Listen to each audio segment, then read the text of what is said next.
Friends, we talk a lot about food shortages here on this channel, and I think it's important every so often to kind of walk us through the big picture of what's going on out there. I'm going to give you a summary of kind of what I've been seeing here. I study the food shortages very detailed, very granular, every single day on this channel. I am an accountant by trade, and so that's just kind of what we do, right? But I'm going to give you the bird's eye view. For now. So if you need to share this with somebody who's like, oh, everything's fine, we're going to talk about how things aren't fine and how things are about to get kind of rough here. You've probably already seen the issues with eggs. Everybody knows about the eggs now, right? A lot of people don't know why the eggs are going crazy, and they're just kind of holding their breath waiting for it to go away.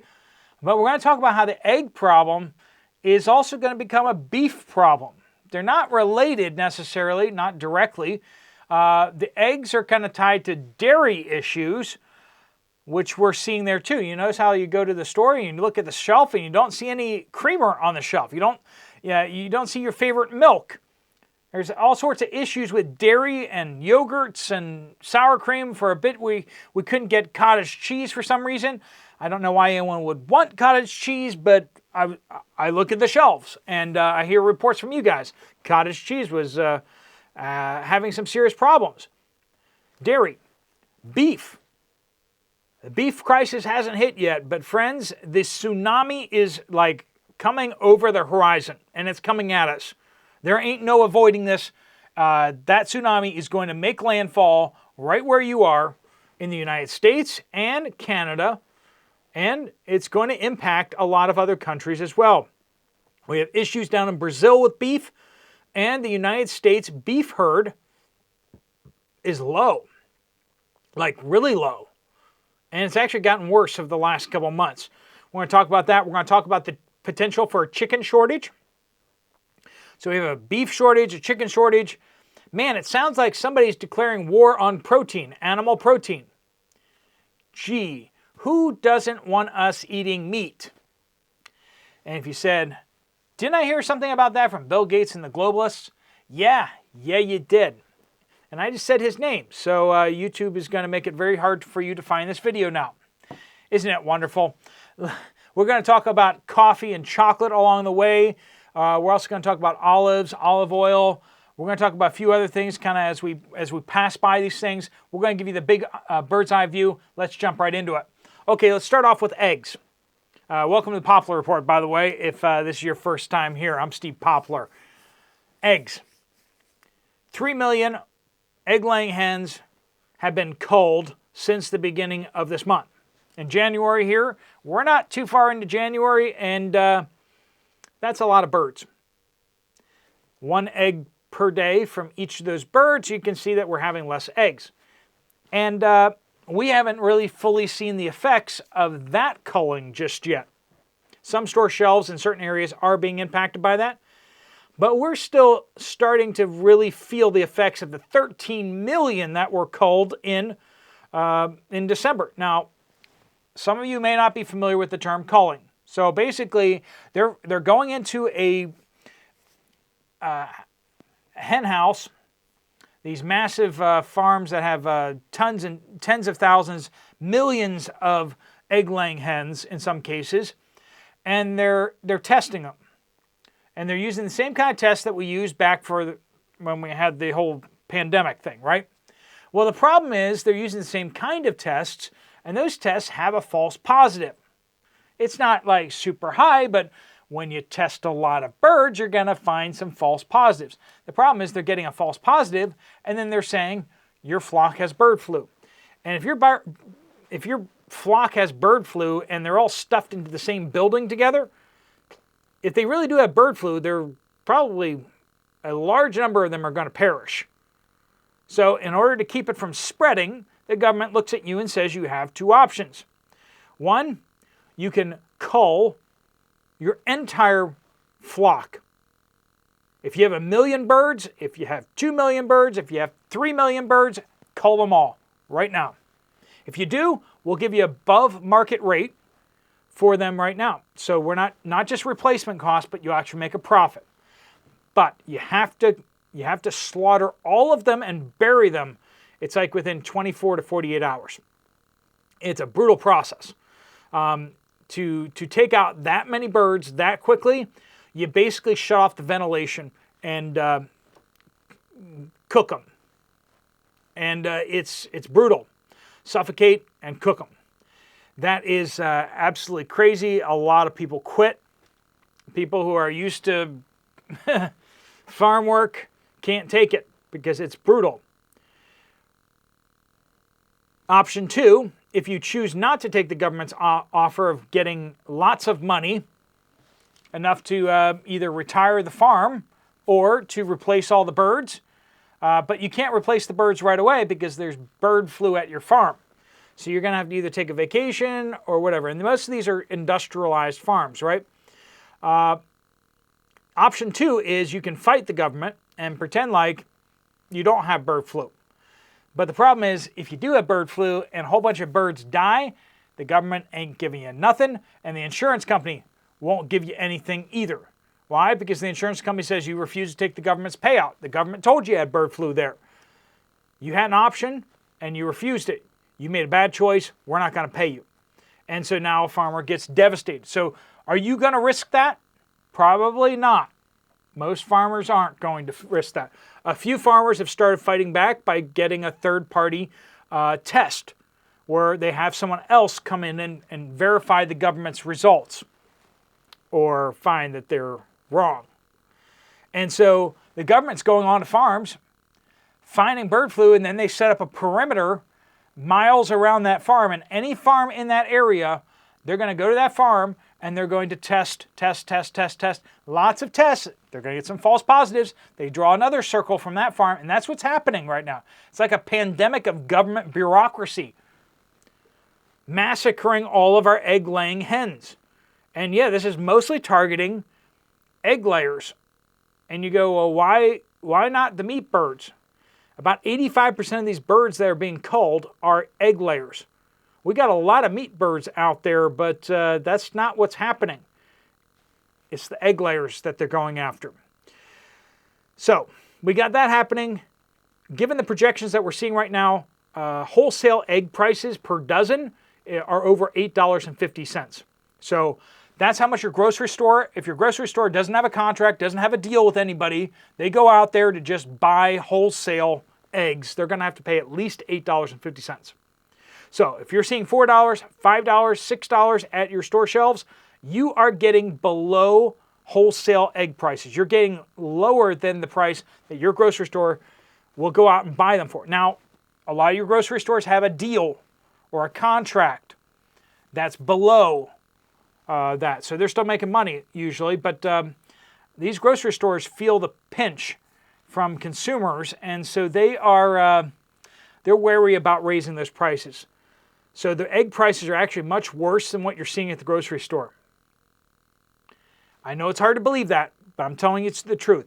That we haven't seen the full impacts yet, and you're not seeing the impacts of the actual egg prices at your store yet, most of you. Unless you're seeing like $9 a dozen, then for the cheapest eggs out there, then you are seeing the impacts. All right, so eggs are in crisis. Nobody wants to talk about that, but I just laid out the facts for you. The beef herds. We had drought. We had a hard time getting feed for cattle. Feed prices are up dramatically. A lot of farmers turned in their cattle and quit. One of the reasons, too, out there is, and this is going to make things a lot worse, but it's made things better in the short term. Not just birds getting bird flu, but cattle are getting bird flu. And this is what's really causing the dairy issue out there.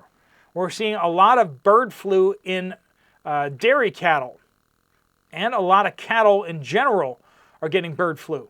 And so a lot of farmers, before they get tested and told that they can't let their cattle leave their ranch or cross state lines because they have bird flu on them, before they get them tested, they're like, let's get rid of them. Let's move them before we get tested and get stuck with them.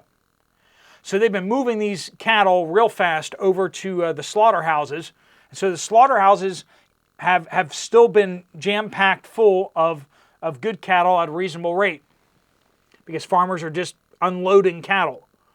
The problem is that our cattle, meat cattle in the United States, the herd size is below the 1960s. Now, I don't know if you know anything about the demographics of the United States, but we have a few more people than we had in the 1960s. Well over double. So over twice as many people with less beef. Who's going to stop eating beef? Well, with the ticks going around biting people, and now suddenly they get allergic to any kind of red meat, maybe they're not going to eat the beef. But once the ranchers and such get done unloading their cattle in order to stay ahead of the bird flu craze with the cattle, we're going to see beef prices go through the roof. If you haven't been bit by one of those ticks, you might wish that you had been, because beef prices are going to be astronomical.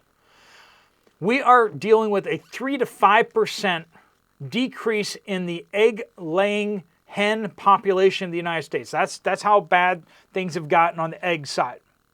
Now, you may hear 3 to 5% and go, that doesn't sound so bad. Why have the cost of eggs gone up 4 times? I remember a dozen eggs being $1.50. And now, Steve, you're talking about eggs at $6. You're talking about eggs at $9. This is absolutely insane. Yeah, that's what a 3 to 5% decrease in the number of egg layers looks like. So when I start talking to you about a 6 to 7% decrease in the size of the beef herd, you had better believe that we're going to see prices not going up 4 to 6 times. We're going to be seeing prices going up 10 plus times. That's possible. If you can get some ground beef from Walmart for $3 a pound, if you get the big chub, it's not unforeseeable that you could find that same cheap chub for $30 a pound when this tsunami hits. That's the reality of things. And people who are saying that there aren't any problems out there, they're not looking at the numbers. All the ranching, all the people in the beef industry, they know this is coming. And it's starting to be exasperated just a little bit because places like McDonald's, other companies that are dependent upon beef, are locking in their contracts. But nobody wants to give them contracts right now. And so we see these places even setting up cold storage, and they're buying up beef right now so they can freeze it for the time to come. Now, places like Wendy's that only has fresh beef is going to have a hard time with that. Beef prices are going to go through the roof, and everybody knows it in the industries, but the consumers haven't been told. Until now, we're telling you. We're trying to tell you. Hopefully you're listening. Chicken prices. With all these egg layers being impacted, the chickens, they're laying eggs, which came first, right? Anyway, but the the meat birds are starting to be impacted more. And we're seeing the spread is starting to hit some areas that have been historically known for where Tyson and some of these other chicken producers, where they get a lot of their meat birds from. We're starting to see some significant impacts there. We're seeing impacts at hatcheries. It could get awfully ugly for chicken as well. Eggs, beef, chicken. It's coming, friends. And if you've seen the price of olive oil out there, you've seen that through the roof. Now, we do have some good news on that the recent harvests in Spain and Italy this year have actually been quite good. And so olive prices are going to be coming down, and olive oil prices are going to be coming down. If you haven't already seen them yet, they will be happening shortly at your stores. So hold your breath on that one because those prices are coming down in the next month or so. All that olive oil is coming across the ocean. on ships and everything like that, and you will see impacts of prices shortly. We also have issues with coffee. We have major impacts in Vietnam with the Robusta coffee beans, the cheap stuff. Also, Indonesia has been impacted significantly in Robusta coffee beans. And then, just to make matters worse, down in Brazil, they've been having issues down there too. And that's the Arabica beans, the good stuff. So we're seeing impacts with the largest producer by far of Arabica beans, coffee. We see the cheap stuff being impacted significantly, which has already impacted prices significantly, but we haven't seen the Brazil impact yet. And one of the problems that we're seeing with Brazil is that they don't have enough coffee beans to get through this season before their next harvest. They're talking about in the next month or two, Brazil could run out of coffee beans. You know, they harvest them, they dry them, and then they, you know, stack them, and then they ship them out over the course of the year. The problem is they're going to run out before the year is up, before the next harvest is in. And so that's what we're looking at right now. We could see a very large spike in coffee prices in the near term. Chocolate prices have been impacted dramatically by bad weather in West Africa, which is where we get most of our chocolate from. Now, there's some specialty chocolates that come from elsewhere, but most of our chocolates come from, or cocoa comes from West Africa. They've had dry spell there. They have big impacts over the last 2 years have impacted chocolate. Last year, it impacted chocolate, but they had enough to kind of get us through. Then they had another devastating harvest, and we're looking at coffee prices going through the roof. Hershey's is trying to game the American futures markets. They tried to get the Trade Commission to authorize them to put in a massive purchase for cocoa beans. This is Hershey's. Chocolate companies are having a dramatic and terrible time finding and sourcing cocoa beans. That's why chocolate prices have gone through the roof. The CEO of Hershey's, when they couldn't manipulate the markets in order to lock in cocoa prices, the CEO of Hershey's quit over this because they know it's going to be an absolute train wreck for their company. I mean, Hershey's mostly makes stuff that's made out of chocolate, right? I mean, that's kind of the brand. If they can't get cocoa, at a reasonable price, they're up a creek without a paddle. And that's the situation out there. All right, that's a high level of what's going on out there. I talked a little bit about dairy, but just basically the beef herd, the dairy herd has a whole bunch of bird flu, and we're wondering when the government is going to drop the hammer on them, on dairy farms. And they've had some issues related to that, and they've had other issues. Some of the cattle, the dairy herd, are dying from the bird flu and other things like that. And so that's been impacting things. Also transportation. So we've been seeing those. That's kind of where the dairy fluctuations are happening. But if the government bans farms from selling milk that's tainted with bird flu, we're going to have a serious shortage of milk real fast. Or if they're not going to allow milk to come from cattle that test positive for bird flu, that's going to get really bad. Over 25% of the dairy herds in California had tested positive, and that was like months and months ago. There's stuff happening amongst the farms. There's stuff happening in the food supply chain. If you haven't heard about it yet, you've probably been listening to the mainstream media. We keep you up to date on these things. If you want to find out more, we talk about that every day here on this channel. Thanks so much for joining with us. If you want to check out my most recent video, it's right on the screen right there. Just tap on that and take you right to it. Thanks so much for watching. Steve Poplar of The Poplar Report.